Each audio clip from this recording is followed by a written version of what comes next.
Good evening, friends. This is Umakant, your life coach and mentor. Today, I'm going to talk about a beautiful story which talks about internal change within you and a transformation within you so that you can become a more perfect and an elevated person. So, each of the video, I'm always trying to bring a small, and little changes within your life. Once you have acquired this transformation in your life, I'm 100% sure that you can see the changes in your life as such. See, there was a person in Kashi.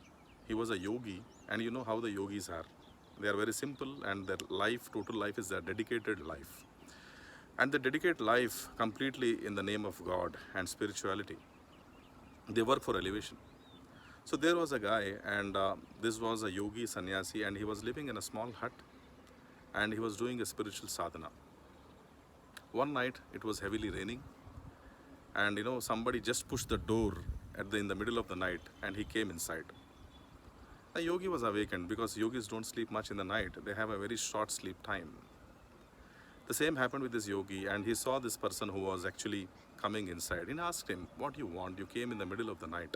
Is there an emergency? Are you seeking some help from my side?"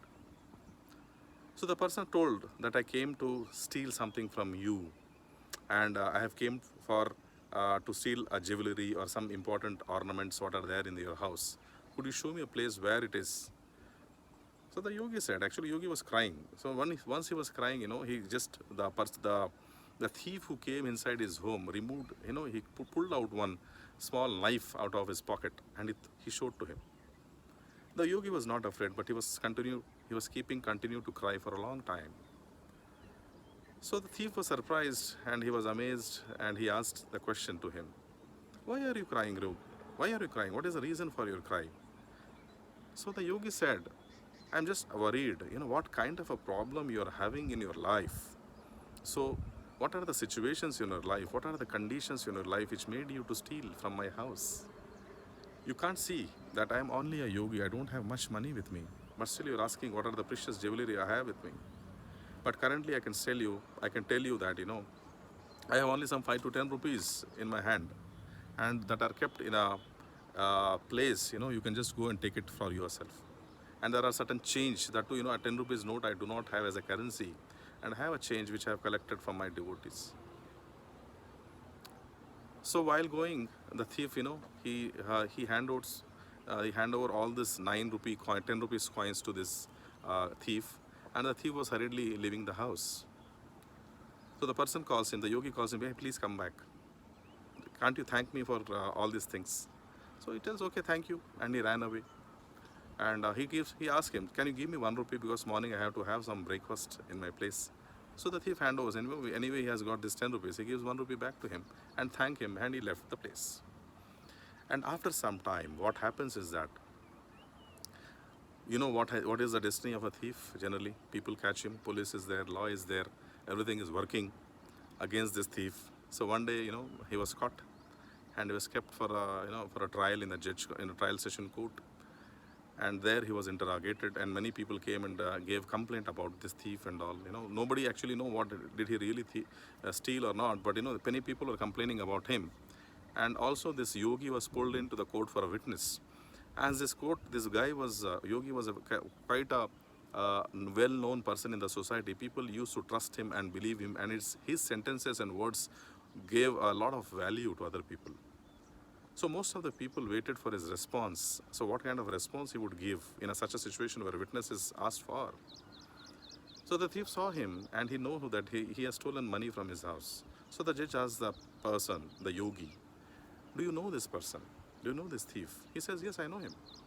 But I don't know whether he is a thief or not. So did he came to your house, or what happened? What kind of a connection you share with this kind of a person?" He told that, one day he came to my house and he requested to have some money. So I gave him 9 rupees which were there with me. So he thanked me and he left.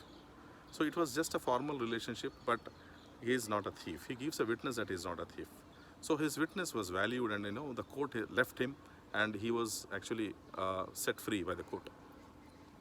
So next day, again this guy came, the thief came into house, and to the house of this yogi, and he told, And he was crying, like, what happened? So the yogi was asking, what happened? Why are you crying?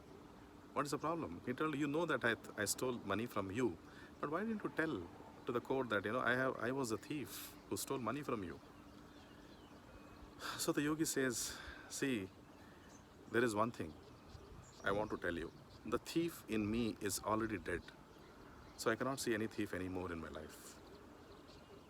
So this is a very big sentence which he made to the thief, and the thief left the home with a change, with a thought of transformation with him, that there is something within me which is negative, a trait, and that has to die.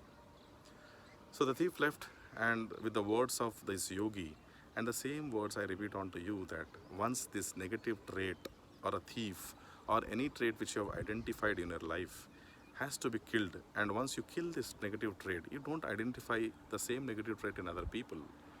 For example, I have killed jealousy for myself. And if I have been asked, if are you jealous of something, are you jealous of any people who are richer than you, I would say the jealousiness has already died in me.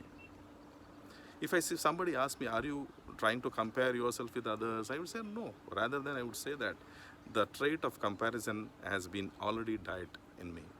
So I could not see any comparison within me. So what is that which feeling has to be emerged in human beings in order to elevate?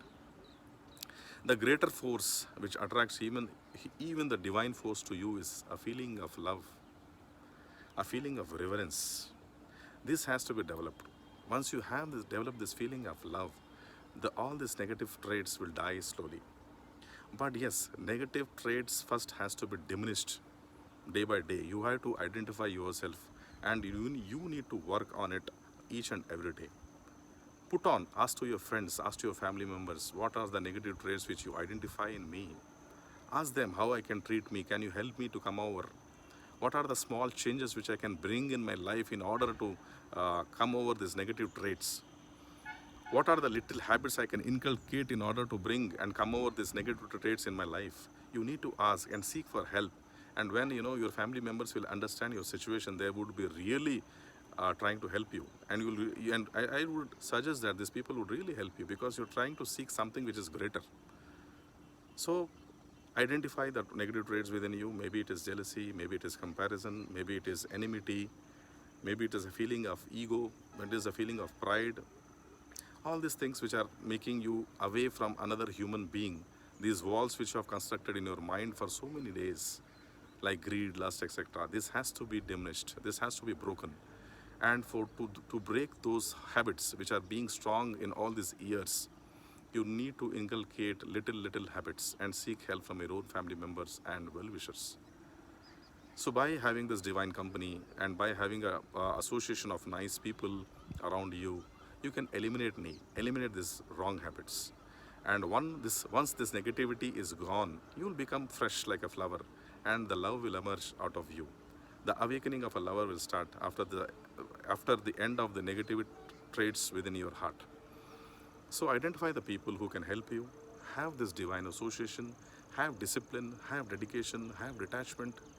Then comes reverence. Then you are really attached with God. That is the highest feeling which you get. Otherwise, you'll have to live a life of, jealousiness, comparison, where you'll not be happy with yourself. Thing is that you should have a great ease, joy, and happiness in your heart. You should be flowering with joy and happiness. This is way of living a life, not with all the negative traits filled in your mind. So let us see, friends, how we can improve our life in a better way, and we'll talk about such beautiful and nice topics in our coming videos. So this is Umakant Reddy, your life coach and spiritual mentor. See you once again, friends. Bye.